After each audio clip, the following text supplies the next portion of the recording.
Assalamualaikum warahmatullahi wabarakatuh. Bertemu kembali pada pembelajaran IPA SMP kelas 9 kali ini. Kita akan membahas tentang pembelahan meiosis. Nah, pada awalnya kita perlu mengetahui dulu tentang pengertian pembelahan meiosis. Apakah pembelahan meiosis itu? Pembelahan meiosis adalah pembelahan yang menghasilkan 4 sel anakan yang masing-masing sel anakan hanya memiliki separuh dari jumlah kromosom sel induk. Jadi pada dasarnya nanti satu sel induk akan menghasilkan 4 sel anakan yang memiliki jumlah kromosom setengah dari jumlah kromosom sel induk ya. Kita lanjutkan berikutnya. Dapat dikatakan bahwa jumlah kromosom yang dimiliki oleh sel anakan adalah N atau disebut dengan haploid ya. Oleh karena itu, meiosis disebut sebagai pembelahan reduksi. Nah, ini disebut sebagai pembelahan reduksi karena di sini terjadi pengurangan jumlah kromosom sehingga menghasilkan sehingga menghasilkan sel anakan itu memiliki jumlah kromosom yang berkurang dari jumlah kromosom induknya pada sel induk ya. Ini. Nah, pembelahan meiosis berlangsung dalam 2 tingkat atau 2 tahap, yaitu meiosis 1 atau meiosis tahap 1 dan juga meiosis 2 atau meiosis tahap kedua. Nah, seperti apa tahapannya? Kita lihat di sini tahap pembelahan meiosis. Untuk tahap meiosis pertama itu terdiri atas profase 1, metafase 1, anafase 1, dan telofase 1. Sedangkan pada tahap meiosis yang kedua ini terdiri atas profase 2, metafase 2, anafase 2, dan telofase 3. Itu tahapannya. Ya, berikutnya. Nah, tahukah kalian pembelahan meiosis terjadi pada proses pembentukan apa? Ya. Pembelahan meiosis terjadi pada proses pembentukan gamet atau sel kelamin. Kita tahu bahwa ada 2 jenis sel kelamin, yaitu sel telur dan sel sperma. Sel telur dihasilkan oleh ovarium dan sel sperma dihasilkan oleh testis. Ya, itu. Sekarang fase-fase pada pembelahan meiosis tahap 1 atau meiosis 1. Terdiri atas 1 yaitu fase profase. Di sini bisa kita perhatikan pada gambar ya. Di situ ada gambar 1 sel induk di mana membran inti mulai rusak menjadi bagian-bagian kecil yang disebut fragmen. Kemudian terbentuk gelendong pembelahan atau benang spindle. Ya.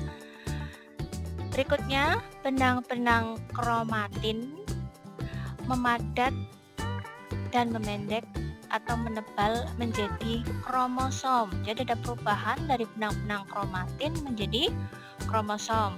Kemudian kromosom berubah menjadi kromatid ya. Jadi di sini kromatid itu sudah bentuk tetrat atau istilahnya kromatid saudara. Di sini misalnya yang biru itu tetrat, jadi 4 lengan ya istilahnya.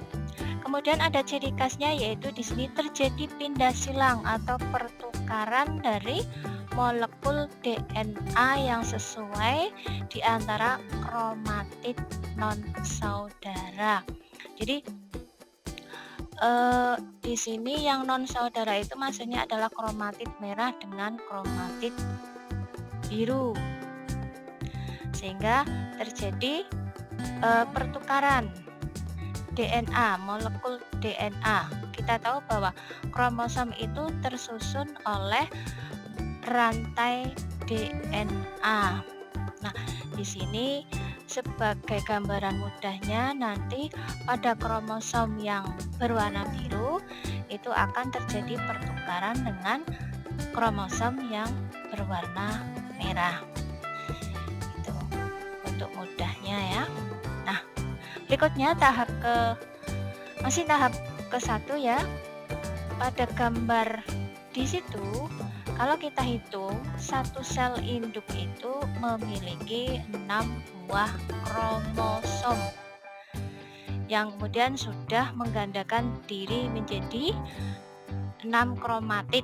Jadi 3 kromosom warna biru dan 3 kromosom warna merah. Jadi 6 jumlahnya. Berikutnya, setelah fase profase kita masuk ke fase metafase 1. Ciri khas dari metafase 1 ini yang terjadi adalah kromosom atau kromatid berpasangan itu berjajar pada bidang pembelahan atau pada bidang ekuator ya. Jadi berjajar di tengah, di mana terhubung oleh bidang pembelahan untuk setiap kromatidnya. Berikutnya pada fase yang ketiga yaitu anafase 1.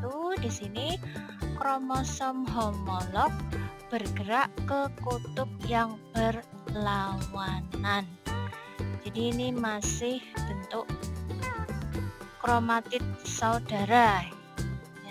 Jadi masih bersifat tetrat atau 4 lengan yang masing-masing tertarik menuju ke kutub yang berlawanan. Berikutnya, pada fase yang keempat yaitu telofase 1.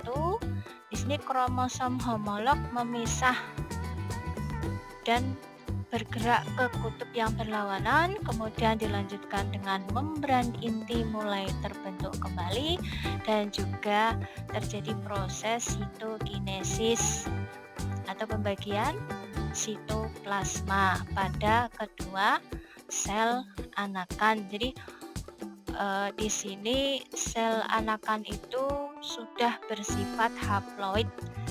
Kita lihat di situ terbentuk 2 sel anakan yang masing-masing memiliki 3 kromosom, tapi masih dalam bentuk kromatid saudara, belum memisah kromatidnya.